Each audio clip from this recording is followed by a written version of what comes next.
माया राऊत हे आता आलेले आहेत. त्यांच्या म्हणण्यानुसार आणि त्यांच्या सांगण्यानुसार होळकेश्वर पोलीस स्टेशननी कुठल्याही प्रकारचे त्यांना न्याय दिलेला नाही आहे. त्या पोलीस स्टेशनच्या PIने अधिकाऱ्यांनी जर लवकरात लवकर सोक्षमोक्ष म्हणजे जे हे सांगतायत ते कितपत योग्य आहे आणि शासनानुसार कितपत खरी आहे त्याचा लवकरात लवकर तोडगा लावावा आणि या स्त्रीला लवकरात लवकर मार्गदर्शन देऊन एक न्याय देण्याची व्यवस्था करावी. आणि जर व्यवस्था होळकेश्वर पोलीस स्टेशन करत नसेल तर मग आमच्यासारख्या माणसाला या गोष्टीमध्ये उतरावं लागेल.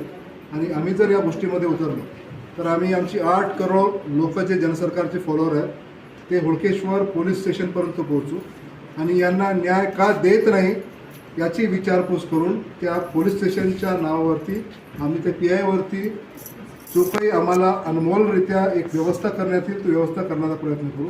फक्त या ताईला